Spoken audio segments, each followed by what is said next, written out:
तो आर्ट्स विषय के जो भी विद्यार्थी होंगे जिनका आर्ट्स का बैकग्राउंड होगा वो अभी जो बीपीएससी का अभी जो नोटिफिकेशन आया है इसको देख के ही कह रहे होंगे कि जिसका मुझे था इंतज़ार वो घड़ी आज डेफिनेटली आ गई है। तो अभी बीपीएससी का जो है नोटिफिकेशन आया है जिसमें आप देख सकते हो कि 68वीं संयुक्त प्रारंभिक और मुख्य परीक्षा हेतु अभी एक नोटिफिकेशन आया जिसमें क्या है कि हम लोग देख रहे थे जो भी 68वीं का फॉर्म जिन्होंने भी भरा होगा प्रीलिम्स एग्जाम्स के लिए, तो वहाँ पे बीपीएससी आपसे पूछ रहा था कि किस काइंड ऑफ एग्जामिनेशन का पैटर्न होना चाहिए। निगेटिव मार्किंग के लिए आपसे राय मांगी जा रही थी। तो इसके पहले वाले वीडियो में हम लोगों ने डिस्कस करा था कि मैक्सिमम स्टूडेंट्स ने जो है वो वाला चूज़ किया था जिसमें वो चाहते थे कि सभी क्वेश्चंस में निगेटिव मार्किंग हो। तो बीपीएससी ने आपका जो पोल है, आपका जो मेजॉरिटी है, उसके मद्देनज़र ये निर्णय लिया है कि negative marking should be uniformly on all the 150 questions. In this case there will be 1 mark for correct answer and -1/4 for wrong answer। मतलब कि 1 नंबर आपको मिलेगा करेक्ट करने पे एंड -1/4 यानी कि 0.25 आपका निगेटिव मार्किंग होगा। जो सारे स्टूडेंट्स ने लगभग यही किया था, हम लोगों ने भी पोल क्रिएट करा था मेल के थ्रू भी स्टूडेंट्स हम लोगों को यही बोल रहे थे कि 68वीं में सभी क्वेश्चंस पे हम लोग निगेटिव मार्किंग को चूज करेंगे। एक और अपडेट है कि जो परीक्षा की फॉर्म भरने की जो तिथि थी 20 तारीख वो भी 30 तारीख हो चुकी है, क्योंकि नंबर ऑफ स्टूडेंट्स काफ़ी कम स्टूडेंट्स ने फॉर्म भरा था। कहा यह भी जा रहा था कि बीपीएससी से जो है छात्रों का मोह भंग हो गया। मोह भंग होने का काफ़ी सारा कारण है, काफ़ी सारे पैमाने हैं जो आप सब उससे भली भांति अवगत होंगे। तो वो है एक कारण। तो बीपीएससी का डेट जो है प्रीलिम्स के लिए 30 तारीख कर दिया गया। ठीक है, अब आते हैं आगे वाले जो मेन इंपॉर्टेंट चीज़ है जिसके लिए इतना बड़ा थंबनेल हम लोगों ने लिखा कि पूरा जो पैटर्न चेंज हो गया कंप्लीटली। पीटी में तो हम लोगों ने आपको बताया कि the negative marking will be uniformly distributed among 150 questions. अब हम लोग मेंस के बारे में बात कर लेते हैं। तो मेंस में जो जैसे होता था वैसे ही है, और जो अहम बदलाव, जो बहुत बड़ा बदलाव है वो एक यहाँ पे आपको देखने को मिल रहा है और एक वैकल्पिक विषय को लेके देखने को मिल रहा है। ठीक है, सामान्य हिंदी हम सभी को पता है कि क्वालिफाइंग इन नेचर होता था, उसका आपके मेरिट लिस्ट में मेरिट वाला जो स्कोर होता था उसमें कोई असर नहीं पड़ता था।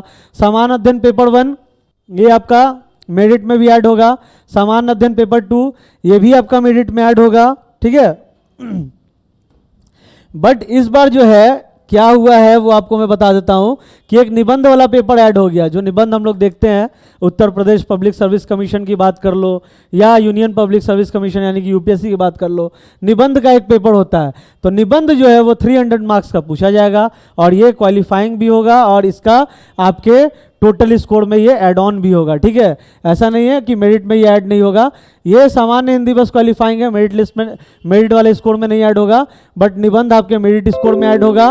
वैकल्पिक विषय पे अब हम लोग आते हैं। ठीक है, तो 300 मार्क्स का आपका जीएस पेपर 1, 300 मार्क्स का जीएस पेपर 2, निबंध भी 300 मार्क्स का और ये आपका ऐड भी होगा। ठीक है, और सामान्य हिंदी आपका 100 मार्क्स जो कि क्वालिफाइंग इन नेचर होगा। आपको सिर्फ 30% आपको स्कोर करना है। उसी तरीके से जो है वैकल्पिक के बारे में भी जो है बात कर लेते हैं कि रातों रात वैकल्पिक वाले स्टूडेंट्स के लिए और जिनका मतलब स्ट्रॉन्ग बिहोल्ड होता था वैकल्पिक सब्जेक्ट्स पे, लाइक साइंस बैकग्राउंड वाले स्टूडेंट्स की अगर बात की जाए तो जैसा थंबनेल में भी हम लोगों ने लिखा था कि साइंस बैकग्राउंड वाले स्टूडेंट्स को एक एज मिलता था ताकि वो अच्छा स्कोर कर पाते थे, क्योंकि उनका स्कोर उस काइंड ऑफ उनको एक एज मिलता था, एक एज प्रोवाइड होता था। बट आर्ट्स बैकग्राउंड वाले स्टूडेंट्स लाइक जिनका हिस्ट्री हो या इकोनॉमी हो या ज्योग्राफी हो या पीएसआईआर हो, उनके लिए इश्यूज होता था। कौन सा इशू था? तो उसको हम लोग नॉर्मलाइजेशन भी कहते थे, स्केलिंग भी कहते थे। तो उसको शॉर्ट आउट करने के लिए जो है वैकल्पिक विषय जो है अब एमसीक्यू आधारित होगी, 100 मार्क्स का होगा, बस 100 मार्क्स का होगा and only qualifying in nature. ठीक है, इसका मार्क्स आपका ओवरऑल में नहीं ऐड होने वाला है, ये बस क्वालिफाइंग इन नेचर है।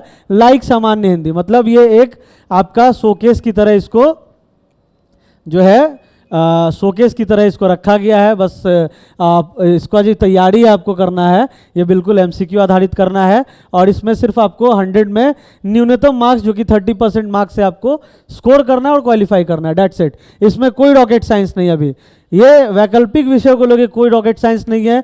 हमेशा जो है आर्ट्स वाले छात्र और साइंस वाले छात्र आपस में ये मतभेद होता था उनके बीच, कि खास करके मैथ्स वाले स्टूडेंट्स की बात कर लें कि भाई टॉपर आप लोग होते हो, आप लोगों को स्कोर का एक एज मिलता है, आप लोगों को स्कोर ज़्यादा मिलता है एज़ कम्पेयर टू आर्ट्स वाले स्टूडेंट्स। तो ये जो अभी भेदभाव है ये कंप्लीट मिटा दिया गया आयोग के द्वारा, ठीक है।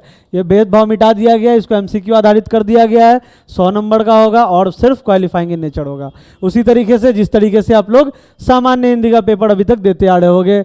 एक आपका GS paper 1 as it is होगा, GS paper 2 as it is होगा। एक जो नया एड ऑन हुआ है वो है एसे राइटिंग। एसे राइटिंग पे अभी धीरे धीरे हम लोग आएंगे कि एसे राइटिंग में कौन कौन से टॉपिक्स बताए जा सकते हैं, पूछे जा सकते हैं। That depends on the nature of the आयोग, ठीक है ना। हो सकता है कभी कभी जैसे हम लोग यूपीएससी में देखते हैं कि आउट ऑफ द बॉक्स भी पूछा जाता है। उत्तर प्रदेश में हम लोग देखते हैं कि आईआर के भी कुछ टॉपिक्स पूछ दिए जाते हैं, कुछ वर्तमान घटनाक्रम से पूछ दिए जाते हैं, कुछ हिस्टोरिकल बैकग्राउंड से पूछ दिए जाते हैं, कुछ पॉलिटी से पूछ दिए जाते हैं निबंध लिखने के लिए।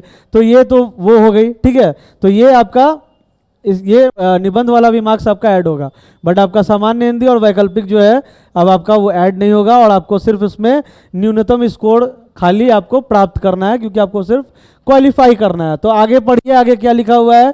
आगे बताया जा रहा है कि सामान्य हिंदी में 30% प्राप्तांक प्राप्त करना अनिवार्य हो गया, किंतु मेधा निर्धारण के प्रयोजनार्थ इसकी गणना नहीं की जाएगी, ठीक है। जो मैंने आपको बताया कि जो मेरिट स्कोर होगा उसमें ये ऐड नहीं होगा, but you have to score 30% of the marks in order to qualify that exam, ठीक है। तो सामान्य हिंदी आपको खाली क्वालिफाइंग इन नेचर होगा। इसी प्रकार यहाँ पे आप पढ़ो, ये बोल्ड में आप पढ़ो कि इसी प्रकार जो है वैकल्पिक विषय में राज्य सरकार द्वारा निर्धारित न्यूनतम प्राप्तांक प्राप्त करना अनिवार्य होगा। अब राज्य सरकार जो भी दे दे निर्धारित कर दे, कहा तो ये जा रहा है कि 30 मार्क्स ही इसका भी होगा, बट यहाँ पे जैसे कि लिखा गया है कि राज्य सरकार द्वारा निर्धारित जो वैकल्पिक विषय में जो आपका बिहार स्टेट जो भी डिसाइड करेगा कि क्या मिनिमम मार्क्स होना चाहिए, उसके आधारित आपको न्यूनतम प्राप्तांक प्राप्त करना अनिवार्य होगा, परंतु मेधा निर्धारण के प्रयोजनार्थ इसकी गणना नहीं की जाएगी। मतलब जो आपका जो मेरिट स्कोर जो ऐड होता है, जो फाइनली जो बनता है, उसमें इसको ऐड नहीं किया जाएगा, ठीक है। तो ये इंपॉर्टेंट फैक्ट था। अब आगे पढ़ते हैं हम लोग। ध्यातव्य रहे कि प्रत्येक अभ्यर्थी को वैकल्पिक विषयों की सूची में से मात्र एक वैकल्पिक विषय का चयन करना होगा। जहां तक बहुत लोग कयास लगा रहे थे कि हो सकता है कि जो पहले जैसे 2 वैकल्पिक विषय होते थे उसी काइंड ऑफ फिर से इंप्लीमेंट किया जाए, बट ऐसा कुछ नहीं है। आप लोग क्लियर रहिए, क्योंकि आयोग का नोटिफिकेशन है, आपका एक ही वैकल्पिक विषय होगा जो आप लोग चूज करते हुए आ रहे हो।